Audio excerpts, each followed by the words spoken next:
천금, 즉 복권에 맞은 경우 사람은 변합니다. 그리고 출세를 했을 경우에도 사람은 변합니다. 정말 사람이 그렇게 변할까요? 저는 사람이 변하지 않는다고 생각합니다. 단지 기회가 없어서 그 사람의 본심이 드러나 보이지 않았을 뿐이지 사람은 절대로 변하지 않는다고 생각합니다. 그러나 어떤 경우는 예외가 있습니다. 그것은 바로 예수님을 만나면 사람은 변할 수밖에 없다고 저는 생각합니다. 그럼에도 불구하고 보통 사람이 변했다고 이야기할 때 지금까지 보여지던 모습이 아닌 본심이었든 아니면 본심이 아닌 변심이었든 어쨌든 다른 모습이 보여질 때 우리는 통상적으로 사람이 변했다고 말합니다. 오늘 말씀은 유독 기드온의 인식의 변화가 두드러지게 보여지고 있습니다. 전쟁의 승기를 잡은 기드온은 패퇴하는 미디안 군대를 뒤쫓아 요단강을 건너갔습니다. 강을 건너느라 피곤하였지만 그래도 추격하였다라고 하였습니다. 여기서 피곤하다라는 표현은 단순히 육체적인 피로를 말하는 것이 아니라 창세기 25장 29절에 보면 이와 똑같은 단어 용법으로 사용되었는데 여기선 이렇습니다. 야곱이 죽을 쑤었더니 에서가 들에서 돌아와 심히 피곤하여 라고 했을 때 이 피곤하였다라는 말과 같이 사용되었는데 이 피곤은 배고픔으로 인한 피곤함을 의미하였습니다. 그러니까 강을 건너느라 너무나도 힘들고 배가 고팠다라는 것을 의미합니다. 기드온과 그의 군사들이 허기진 배를 움켜쥐고 숫곳에 이르렀을 때였습니다. 기드온은 숫곳 사람들에게 나에게 떡을 달라라고 요구하였습니다. 그런데 이때 기드온의 인식 변화가 드러나 보이는 장면입니다. 그것은 나를 따르는 백성들이라는 이 표현 속에 들어가 있습니다. 이 말은 그와 함께한 300명의 군사들을 그가 어떻게 생각하고 있는지 여실히 보여주는 말입니다. 나를 따르는 백성이라는 말은 이미 앞에서 살펴본 사사기 7장 2절에서 300명의 군사들을 선별하는 중에 사용되었던 말입니다. 그런데 이 말의 히브리 원문을 직역하면 너와 함께하는 백성이라고 번역할 수 있는데 7장 4절에서 많은 백성 중에 추리는 중에도 하나님은 그 백성들을 기드온과 함께하는 자들이라고 지칭하셨습니다. 그런데 이 말은 오늘 본문 8장 4절에서도 마찬가지입니다. 그와 함께한 자라고 오늘 4절 말씀에서는 표현을 하였습니다.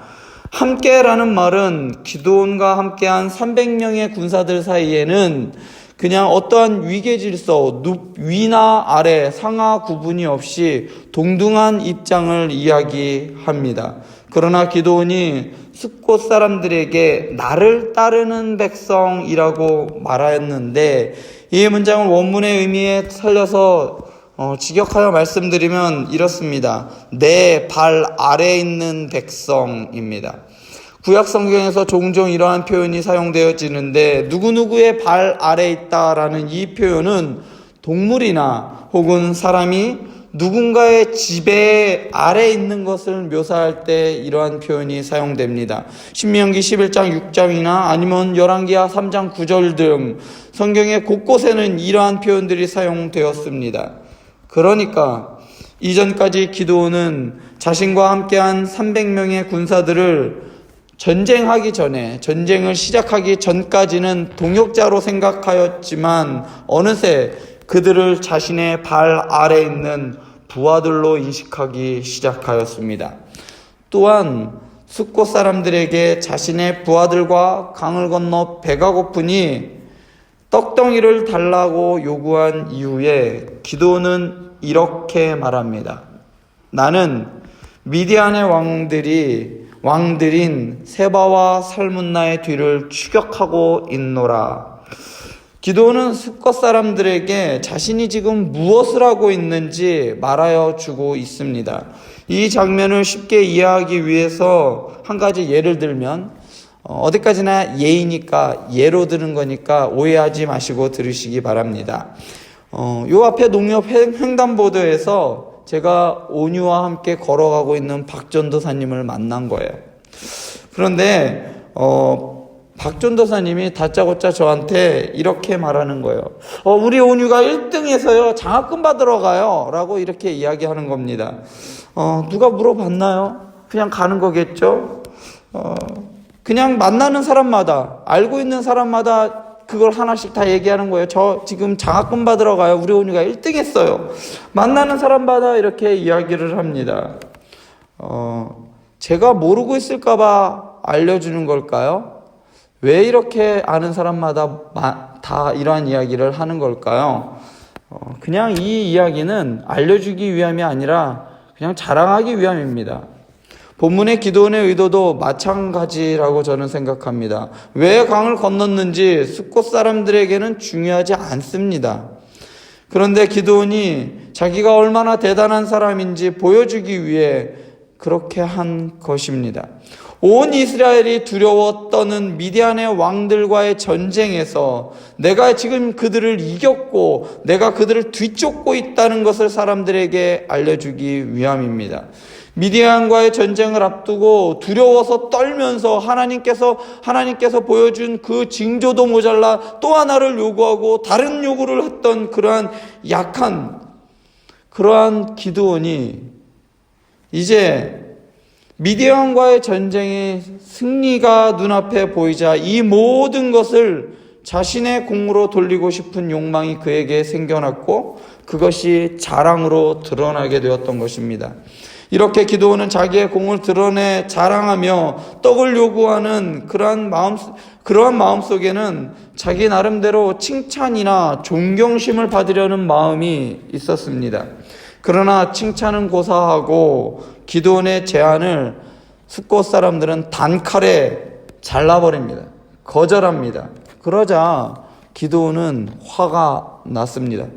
거절의 이유는 아주 간단합니다. 미디안의 왕 세바와 살문나를 잡아서 그 사람들이 지금 기드온 너의 수중에 있느냐라는 겁니다. 만약에 그렇지 않은데 내가 너희들을 도와주었다가 그들이 새를 모아서 다시 돌아오면 우리는 어떻게 하냐 이라는 것입니다. 미디안의 군사력을 알고 있던 숫곳의 지도자들은 단순히 기드온의 말만 믿고 그들에게 동조할 수 없었습니다.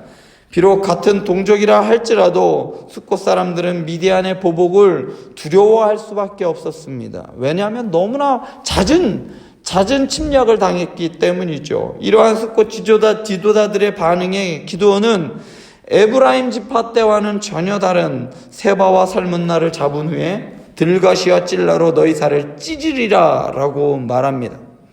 여기서 찢으리라 라는 말은 히브리어로 말하면 그냥 타작하다라는 뜻입니다.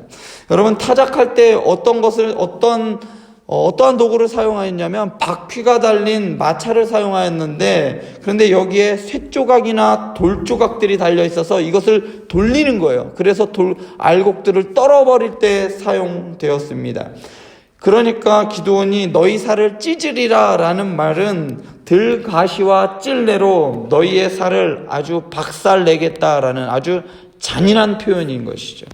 상상만 해도 아주 잔인합니다.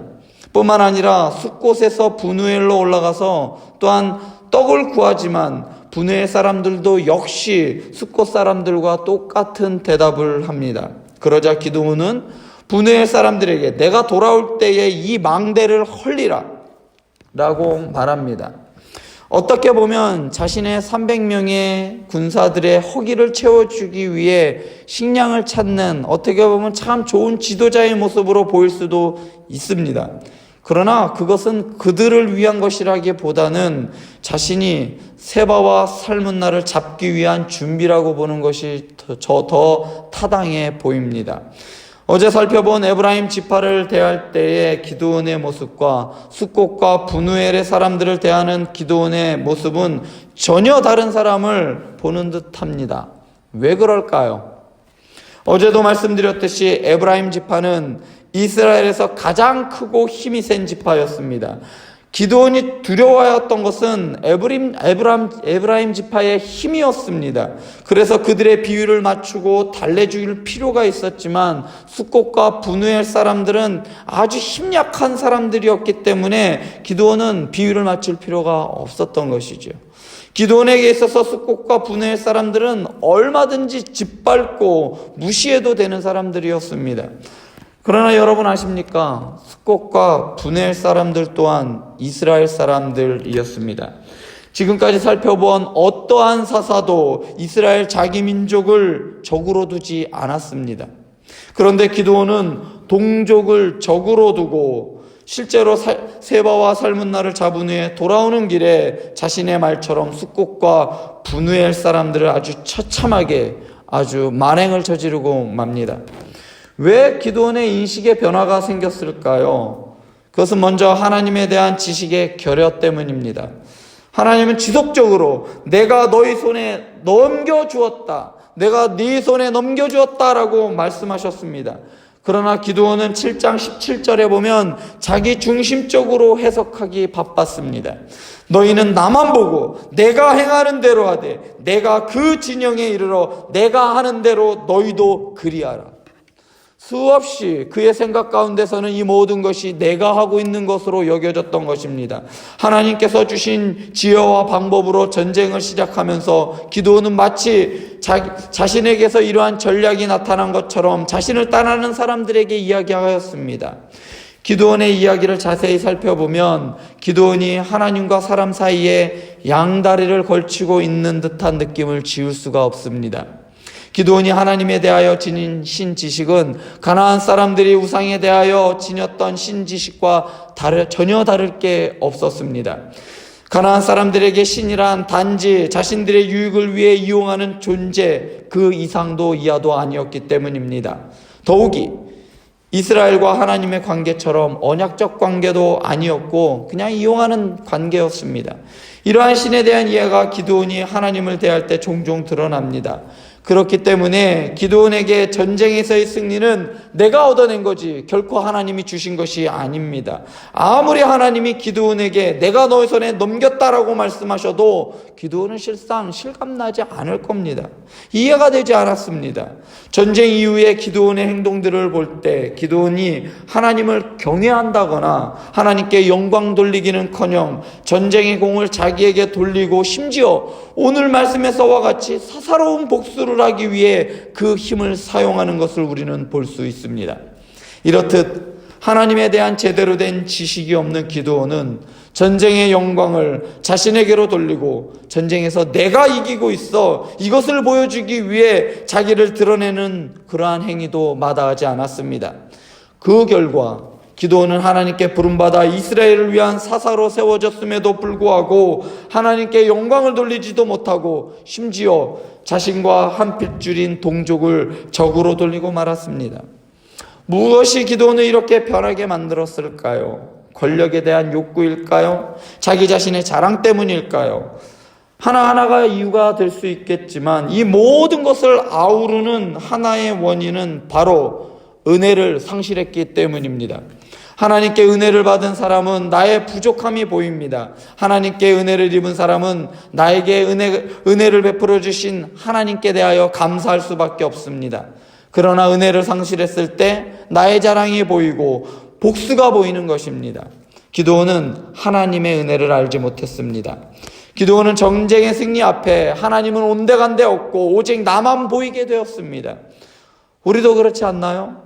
나의 노력으로 살아왔다고 주장하는 사람들에게 감사란 있을 수 없습니다. 감사는 은혜 받은 사람만이 할 수 있는 것이기 때문입니다.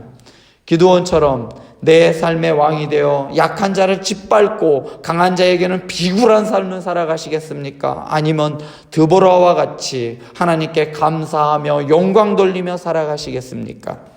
오늘 하루 주어진 은혜에 감사하며 감사함으로 오늘 하루를 살아내는 저와 여러분들 되실 수 있기를 바랍니다. 기도하시겠습니다. 천금